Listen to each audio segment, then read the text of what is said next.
ഇപ്പോൾ ഈ വീഡിയോയിൽ ഞാൻ പറയാൻ പോകുന്നത് ഫെഡെക്സ് എന്ന് പറഞ്ഞ കൊറിയർ കമ്പനിയുടെ പേരിൽ നടക്കുന്ന ഒരു സ്കാം കോളിനെ കുറിച്ചാണ്. ഈ സ്കാം കോൾ എനിക്കും കിട്ടിയതാണ്. അതുകൊണ്ട് തന്നെ എൻ്റെ ഒരു എക്സ്പീരിയൻസ് വെച്ച് ഇതെങ്ങനെ ഡീൽ ചെയ്യാന്നുള്ള രീതിയിൽ നിങ്ങൾക്കൊരു ഇൻഫർമേഷൻ തരാൻ വേണ്ടിയും അതുപോലത്തെ അവരുടെ സ്കാമിൽ പെട്ടുപോകാണ്ടിരിക്കാൻ വേണ്ടിയാണ് ഞാൻ ഈ വീഡിയോ ചെയ്യുന്നത്. ഭയങ്കര സിമ്പിളായിട്ടുള്ള ഒരു സംഭവമാണ്. കാരണം എനിക്ക് തോന്നുന്നത് ഇത് നമ്മൾ ഓൾറെഡി കൊറിയറൊക്കെ ചെയ്തിട്ടുണ്ടെങ്കിൽ എവിടെന്നെങ്കിലും എങ്ങോട്ടെങ്കിലും കൊറിയർ അയച്ചിട്ടുണ്ടെങ്കിൽ അങ്ങനെ ചെയ്തവർക്കായിരിക്കും കൂടുതൽ സ്കാം കോൾസ് ഇങ്ങനെ കിട്ടാൻ പോകുന്നത്.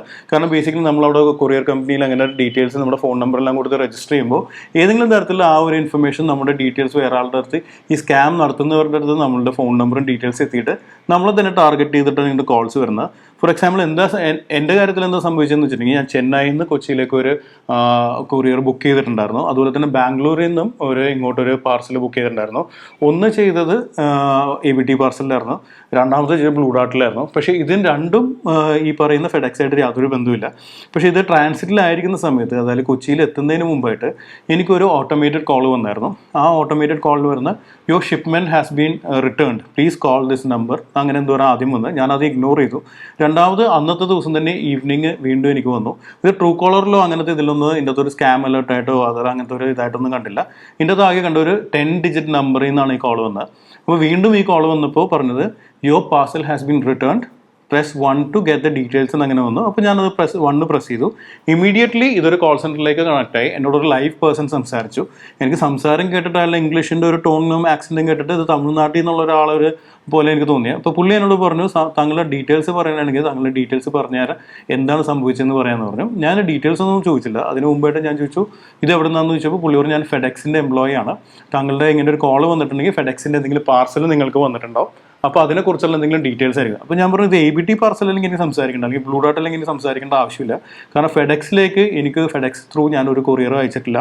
ഇനി വേറെ ആരും എൻ്റെ പേരിലേക്ക് കൊറിയറായിട്ട് അയച്ചതായിട്ട് എനിക്ക് ഇൻഫർമേഷൻ ഇല്ല. താങ്കൾ ഫെഡെക്സിൻ്റെ ആണെന്ന് പ്രൂവ് ചെയ്യാനായിട്ട് എന്താണ് ഒരു പ്രൂഫ് എന്ന് പറഞ്ഞു കഴിഞ്ഞപ്പോൾ പുള്ളി കൂടുതലായിട്ടൊന്നും പറഞ്ഞില്ല, എന്തൊക്കെയോ പറഞ്ഞ് പരിഗി കളിച്ചു. അപ്പോൾ ഞാൻ കോൾ ഡിസ്കണക്ട് ചെയ്തു. ആദ്യം തന്നെ ഞാൻ ചെയ്തതെന്ന് വെച്ചാൽ ഇങ്ങനെ ഫെഡെക്സിൻ്റെ സ്കാം ഉണ്ടോ എന്ന് ഓൺലൈൻ സെർച്ച് ചെയ്തു. അപ്പോൾ എക്സിസ്റ്റ് ചെയ്യുന്നുണ്ട്, ഇങ്ങനെ ഒരു സ്കാം എക്സിസ്റ്റ് ചെയ്യുന്നുണ്ട്. അപ്പോൾ അവരെന്താ ചെയ്യുന്നതെന്ന് വെച്ചാൽ നമ്മളൊരു പാർസൽ റിട്ടേൺ ആയെന്ന് പറഞ്ഞ് നമുക്ക് കോൾ ചെയ്യും. അതിൽ ഓട്ടോമേറ്റഡ് കോൾ വരുമ്പോൾ നമ്മൾ നമ്പർ 1 പ്രസ് ചെയ്ത് കഴിയുമ്പോൾ ഇതൊരു ഓട്ടോമാറ്റിക്കലി ഒരു കോൾ സെൻറ്ററിലേക്ക് കണക്ട് ചെയ്യും. എന്നിട്ട് അവിടെയുള്ള ആൾ നമ്മളോട് പറയും നിങ്ങളുടെ പേരിൽ ഓൾറെഡി ഒരു പാക്കേജ് അല്ലെങ്കിൽ ഒരു കൊറിയർ ബുക്ക് ചെയ്തിട്ടുണ്ട്, അത് മുംബൈ നിന്ന് തായ്വാനിലേക്കാണ് പോയിരിക്കുന്നത്, അത് നിങ്ങളുടെ ആധാർ കാർഡും ബാക്കിയുള്ള ഡീറ്റെയിൽസ് എല്ലാം ഉപയോഗിച്ചിട്ടുണ്ടോ, നിങ്ങൾ ഇങ്ങനെ ഒരു പാർസൽ ചെയ്തിട്ടുണ്ടോ എന്ന് ചോദിക്കും. അപ്പോൾ ഒബ്വിയസ്ലി ഒരാൾ പാനിക് ചെയ്തിട്ടില്ല, ഞാൻ അങ്ങനെ ഒരു സംഭവം ചെയ്തിട്ടില്ലല്ലോ, ഇതെങ്ങനെ എൻ്റെ പേരിൽ വന്നു എന്ന് പറയുമ്പോൾ അവർ പറയും താങ്കളുടെ പേര് ഇതല്ലേ, ഈ നമ്പറിൽ നിങ്ങളുടെ പേരിൽ ഒരു സംഭവം പോയിട്ടുണ്ട്, അത് മുംബൈ കസ്റ്റംസ് പിടിച്ചു വെച്ചിട്ടുണ്ട്, ഇത് ലീഗലി ഭയങ്കര പ്രശ്നമാകാൻ സാധ്യതയുണ്ട്. അപ്പോൾ അതിൻ്റെ ഡീറ്റെയിൽസ് ചെക്ക് ചെയ്യാനായിട്ട് ഇന്ന ഇൻഫർമേഷൻ തരണം എന്ന് പറഞ്ഞ് നിങ്ങളുടെ KYC ഡീറ്റെയിൽസ് എടുക്കുക, അല്ലെങ്കിൽ നിങ്ങൾ OTP തന്നിട്ട് വെരിഫൈ ചെയ്യാനാണ്, നിങ്ങൾ തന്നെയാണ് വെരിഫൈ ചെയ്യാനായിട്ടുള്ള രീതിയിൽ നിങ്ങളുടെ ഡീറ്റെയിൽസ് എടുക്കും. അങ്ങനെ ചോദിക്കുമ്പോൾ OTPയോ നിങ്ങളുടെ KYC ഡീറ്റെയിൽസോ അല്ലെങ്കിൽ ഈ പറയുന്ന ആധാർ നമ്പറോ ബാക്കിയുള്ള പാൻ നമ്പറോ ഒക്കെ കൊടുത്തു കഴിഞ്ഞിട്ടുണ്ടെങ്കിൽ വലിയ പ്രോബ്ലംസിലേക്ക് പോകാനും നിങ്ങളുടെ പൈസ നഷ്ടപ്പെടാനൊക്കെ ഉള്ള എല്ലാ പോസിബിലിറ്റി ഉണ്ട്. അപ്പോൾ ആകെ ചെയ്യേണ്ടതെന്ന് വെച്ചിട്ടുണ്ടെങ്കിൽ ഇങ്ങനത്തെ കോൾസ് വരുമ്പോൾ ഫസ്റ്റ് ഓഫ് ഓൾ ഈ എയർടെലിലൊക്കെ കോൾ ചെയ്യുമ്പോൾ പറയുന്ന പോലെ 10 ഡിജിറ്റ് മൊബൈൽ ഫോൺ നമ്പേഴ്സിൽ നിന്ന് ഇങ്ങനത്തെ കോൾസ് വരില്ല. അപ്പോൾ ഇങ്ങനത്തെ കോൾ വരുമ്പോൾ ഇതുവരെ ഒരു പരിചയമില്ലാത്ത ഒരാൾ ഞാൻ ഇന്ന കമ്പനിയുടെ റെപ്രസെൻറ്റേറ്റീവ് ആണെന്നുള്ള രീതിയിൽ ഫോണിൽ കൂടി ഇൻട്രൊഡ്യൂസ് ചെയ്തിട്ട് നിങ്ങളുടെ ക്രെഡിറ്റ് കാർഡ് നമ്പറോ പാൻ കാർഡ് നമ്പറോ ആധാർ കാർഡ് നമ്പറോ ബാങ്ക് അക്കൗണ്ട് ഡീറ്റെയിൽസോ ഇങ്ങനത്തെ സെൻസിറ്റീവ് ആയിട്ടുള്ള എന്തെങ്കിലും ഇൻഫർമേഷൻ ചോദിക്കണമെങ്കിൽ എന്ത് റീസണോ ആട്ടെ, ഇപ്പോൾ നിങ്ങളുടെ ഒരു പേഴ്സണൽ ലോൺ തരാമെന്ന് പറഞ്ഞാലും അല്ലെങ്കിൽ ക്രെഡിറ്റ് കാർഡിൽ ലിമിറ്റ് കൂട്ടി തരാമെന്ന് പറഞ്ഞാലും അല്ലെങ്കിൽ നിങ്ങൾക്ക് ഒരു ലോട്ടറി അടിച്ചെന്ന് പറഞ്ഞാലും എന്തൊക്കെ ഡീറ്റെയിൽസ് പറഞ്ഞാലും നിങ്ങൾ അങ്ങോട്ട് ഡയറക്റ്റ്ലി ഒരു ബാങ്കിൻ്റെ കസ്റ്റമർ കെയർ നമ്പറിൽ അങ്ങോട്ട് വിളിച്ച് ചോദിക്കുന്നത് ഇങ്ങോട്ട് വന്ന് ആരെങ്കിലും ഈ ഡീറ്റെയിൽസ് സ്വയം പരിചയപ്പെടുത്തി ഡീറ്റെയിൽസ് ചോദിക്കുന്നുണ്ടെങ്കിൽ കൊടുക്കാണ്ടിരിക്കുക. അങ്ങനെ കൊടുത്തു കഴിഞ്ഞിട്ടുണ്ടെങ്കിൽ ഇങ്ങനത്തെ പ്രശ്നങ്ങൾ ഉണ്ടായിക്കഴിഞ്ഞാൽ പിന്നെ നിങ്ങൾ സൈബർ പോലീസിനടുത്ത് നിന്നാലും അവർക്കും കാര്യമായിട്ടൊന്നും ചെയ്യാൻ പറ്റില്ല. ഈ പറയുന്ന സൈബർ പോലീസും കാര്യങ്ങളൊക്കെ ഉണ്ടെങ്കിൽ അത് ഭയങ്കര വീക്കാണ് നമ്മളത്. മാത്രമല്ല ഡെയിലി ബേസിസിൽ ആയിരക്കണക്കിന് കേസുകളാണ് ഇങ്ങനത്തെ സ്കാമിൽ പെട്ടുപോകുന്നതും പൈസ നഷ്ടപ്പെട്ടു പോകുന്നതൊക്കെ.